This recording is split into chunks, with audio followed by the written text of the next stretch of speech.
কেটে নিলাম পান্তুয়া পিঠাটা। দেখেন, এখানে ভিডিওটা শেষ করলাম। আল্লাহ হাফেজ, আবার দেখা হবে নেক্সট ভিডিওতে।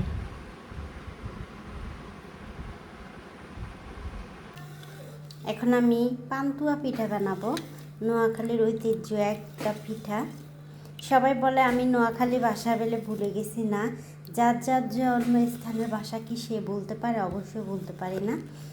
তাই আপনারা যদি আমার নোয়াখালী ভাষা আমার থেকে শুনতে চান, প্লিজ কমেন্টে জানাবেন। আর আঙ্গদাসে এইডারে বলে পান্তুয়া হিডা। আমরা আয়ন হিডা বানাইতেছি। এখানে লবণ আর পানি চিনি দিছি, দিয়ন আর দিন মিক্স করতেছি যাতে এই চিনিগুণ একদম গলি যায়। এখন আমি পরিমাণ মতো আটা দিয়ে দিব। আমার নোয়াখালীর ভাষা আপনাদের কাছে কীরকম লাগছে জানি না, প্লিজ একটু কমেন্টে জানাবেন। যদি আপনারা বলেন আমার নোয়াখালী ভাষা আপনাদের কাছে ভালো লাগে, তাহলে আমি এরপর থেকে নোয়াখালী ভাষা আপনাদের সাথে কথা বলবো। নাই কিন্তু আডা গুণ দিয়ে দিছি। আডা দিয়ে আদি কিন্তু উসমিয়াল করে নিতেছি। হয়তো সবাই বলবেন হাত ব্লেন্ডার দিয়ে করে দেন। না, আমার থেকে মনে হয় কি হাত দিয়ে করলে সুন্দর হবে, তাই আমি হাত দিয়ে উসমিয়ালটা করে নিচ্ছি।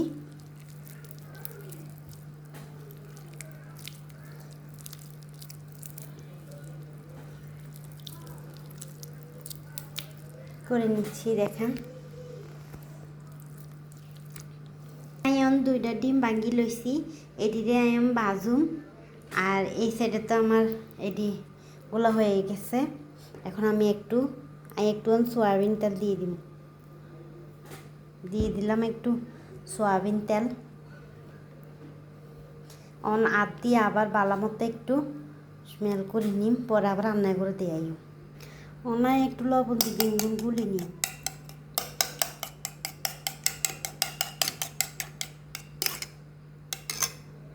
ডিম দিয়ে আমার গোলা নেওয়া শেষ।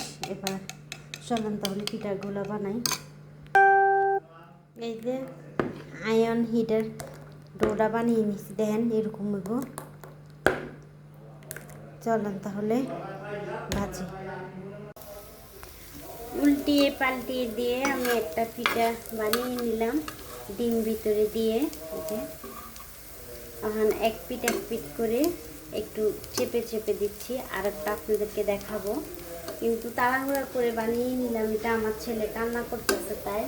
আর পরেরটা বানানোর সময় আপনাদেরকে দেখিয়ে দেব কিভাবে বানাই। এখন একটু লালডা করে ভেজে নেব। আপনারা যদি পাইপিনে বানান একদম তেল অল্প লাগবে।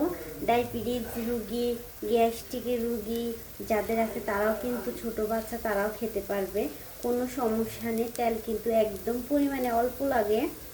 কীরকম তেল লাগে আমি আপনাদেরকে দেখাই। দেখেন, আমি কিন্তু আধা কেজি তেল ভরছিলাম একটু আগে। যে প্রায় এতটুক তেল লাগছে একটা পিঠা ভাজতে। তাহলে বলুন তো, একটা ডিম ভাজতে যেতটুক তেল লাগে তার থেকে অল্প একটু তেল বেশি লাগছে। আপনারা এই পিঠাটা বানিয়ে খাবেন, অবশ্যই ভালো লাগবে। দেখতেন লাল উপরে একটু ভেজে নিচ্ছি চেপে চেপে। এই যে আমি এখন ডিমটা দিয়ে দিলাম, আর এখন আটাটা দিয়ে দেব।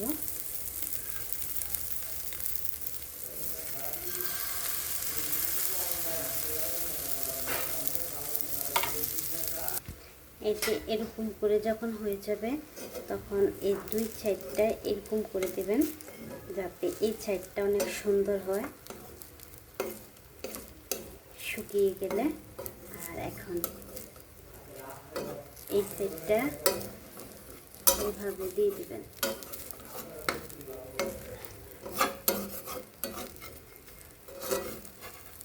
দিয়ে এখন এরকম উল্টিয়ে দেবেন।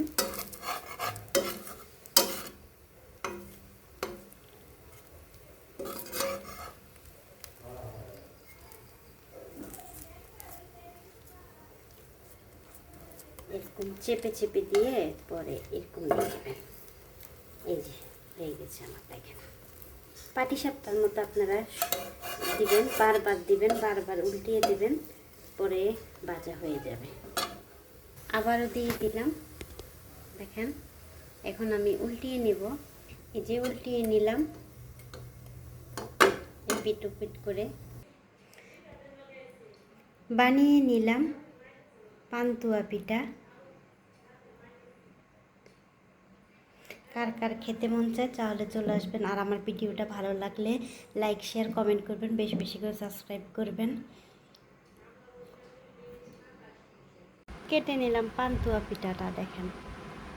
এখানে ভিডিওটা শেষ করলাম। আল্লাহ হাফেজ, আবার দেখা হবে নেক্সট ভিডিওতে।